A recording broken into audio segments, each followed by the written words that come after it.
All right, guys. Obviously, good win, good team. A lot of respect for Illinois. I think they're a really good team. I know they were coming off an emotional game the other night, but our players, I thought they were terrific. I thought our players were terrific. Justice Suing made some outstanding key offensive rebound plays, rebounded the ball at a high level. Bruce was phenomenal the whole game.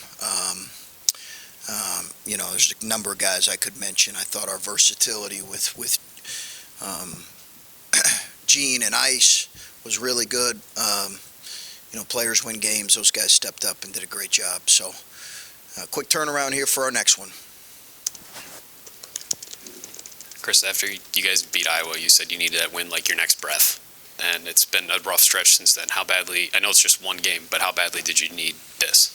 Adam, I think at this point, as we talked about the last month, really, it is about, how we're playing as much as anything. And, we really did feel like we were playing better basketball, not always being rewarded necessarily for that. But I think at this point, really throughout the season, not at any, but that is really what we stress. Play the right way, play it for longer stretches. We have been doing that, starting really in the Purdue game, I believe.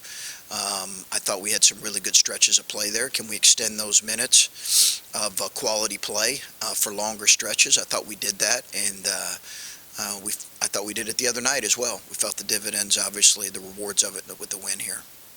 And this one, when you build the double-digit lead, and they cut it to one, and you've seen that script. What did you see this time in your guys? Maybe in some of those moments, I know Justice had the putback and Bryce had the dunk, but when they cut it to one in the second half, what did you see from your guys that they were able to respond today? Yeah, I just thought they played. I thought we got high-quality shots. Obviously, the emotional play there with Bryce's phenomenal dunk, but I thought Justice's putback was really key, as I mentioned. Listen, we knew they were going to make a run. It's college basketball. Every team does. I thought those guys, they stepped up and made plays. They really did. Our players stepped up and made plays. Coach, you talked the other day about, feeling and carrying kind of the weight of the disappointment of the season and things like that. So I'm just wondering, given those comments, did it feel like a huge sigh of relief for you? Any weight off your shoulders? Just, it's one game, but in the moment there, take me through your feelings there, I guess. Yeah, no, I understand the question for sure, and I think there probably is some of that, Griffin. I think as much as anything, I have felt better about how we played. And I think that as a coach and as a coaching staff, you feel better. We're obviously we've got a lot of guys who are learning things in the moment. But I have felt better. We have felt better about how we played here in the last week and a half, and I think that's probably what we've if there's a good feeling, that's what it's been.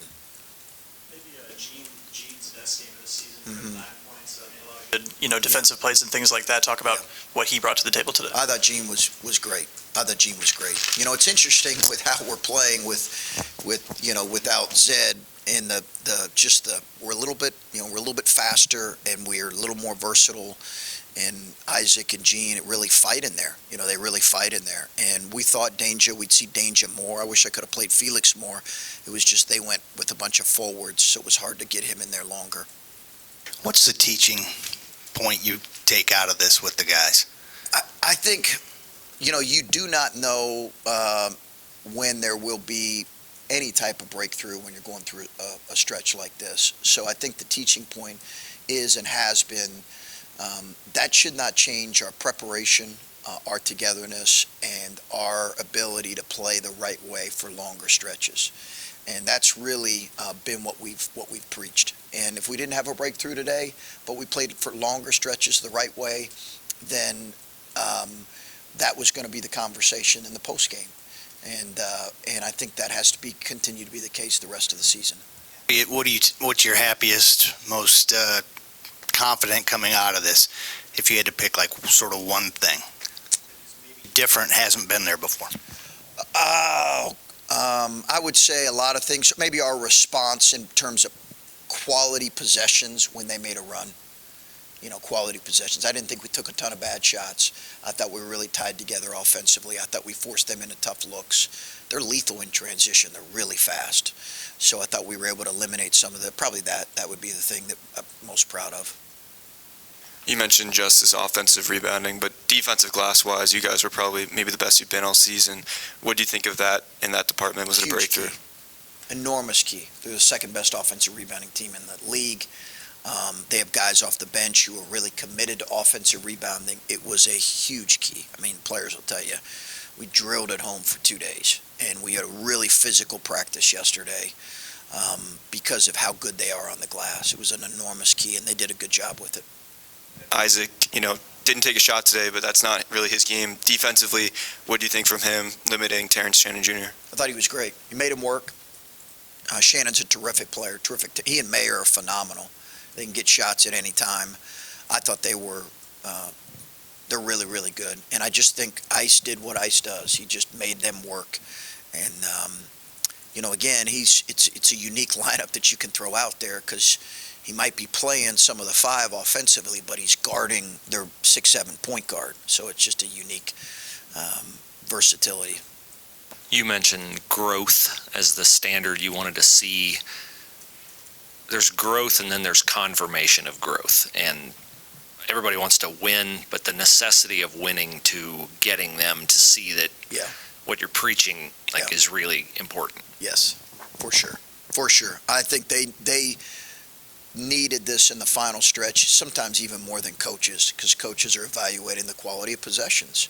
Are we playing the right way? But players, we know it's a bottom line deal, but I think they needed that to feel good about themselves and to validate some of what we've been telling them with, hey, listen, we are playing more quality possessions than what we were. It will be rewarded. There's no question. So it's obviously been an outlier year and a tough year for you, and all the buzz.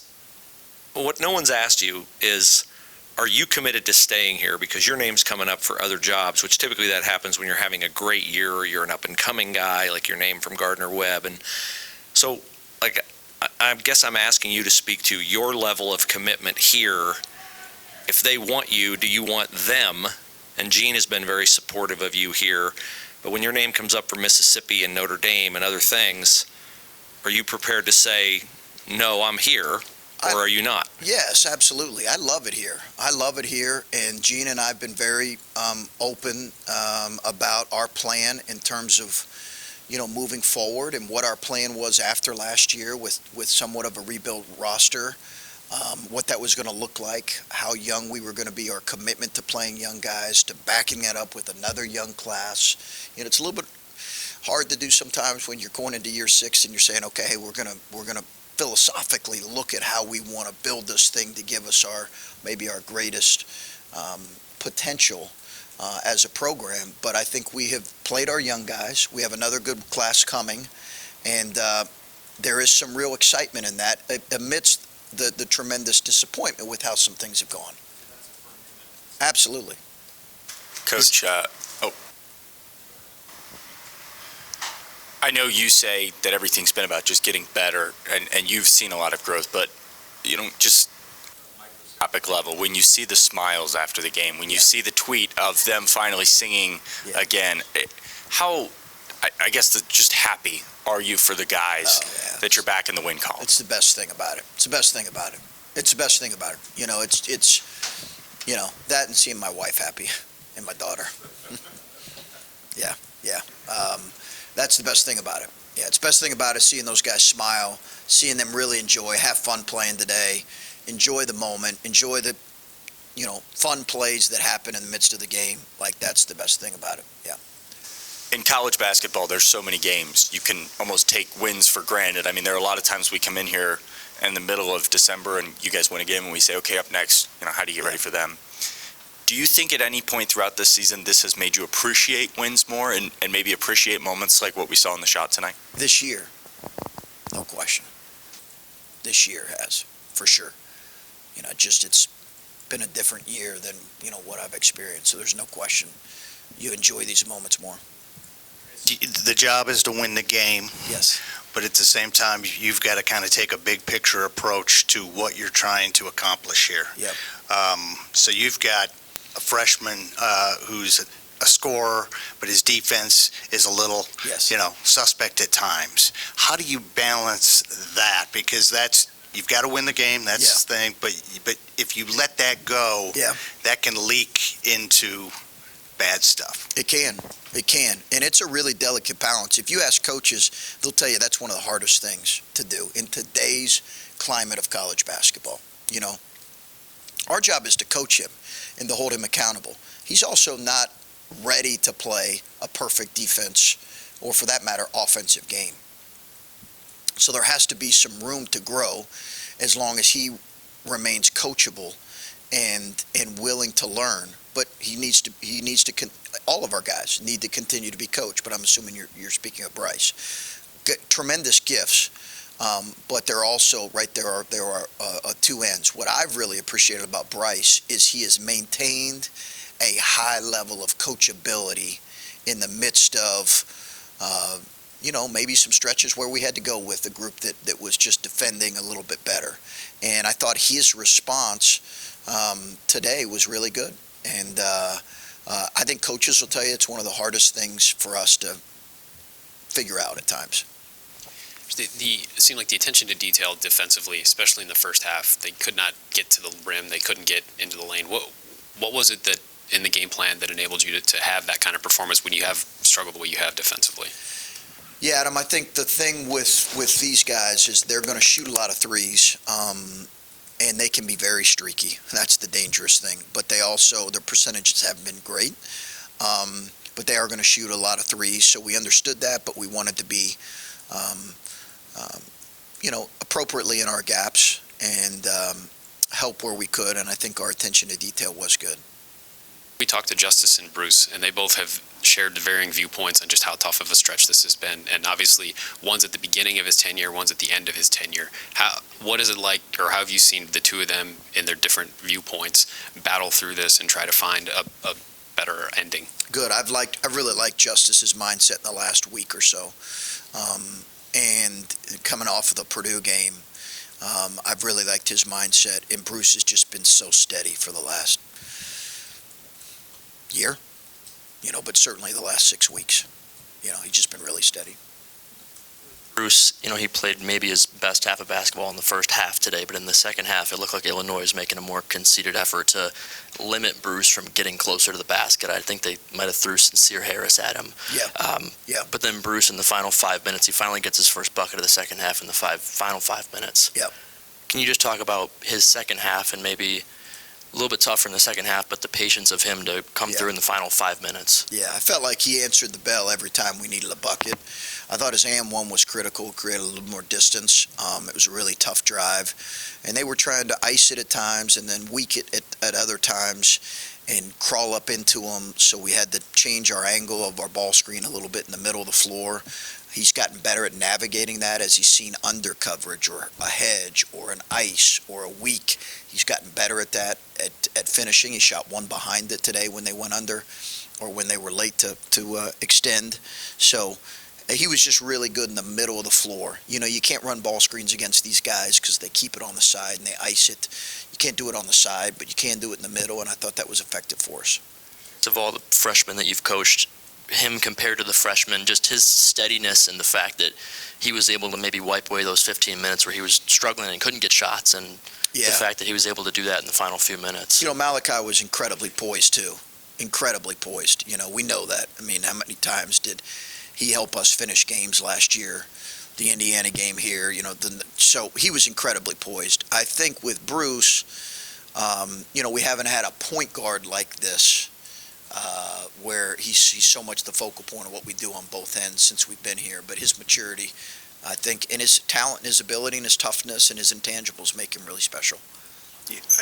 Yeah, I totaled it up. His last 7 games, he's shooting almost 60% and almost 40% on threes. His shot selection seems to be pretty good, and he's got a really good feel, it seems, of getting into the lane and getting the guy on his back and getting a good view. Just what do you say about those aspects of what he's been able to? He's a pretty big point guard, Steve. He's Big Ten body. Yeah, he does. Coach Underwood does have that for sure. He does have that, and I think we'll probably have to in the offseason kind of get him maybe slim down a little bit. But he's tremendous at keeping guys. We call that a hostage situation when they're icing and keep him on his backside and make the right read. And when you have Felix as a rim threat, it really presents some issues. So he's done a really good job of that. Anything else? All right, thanks, guys.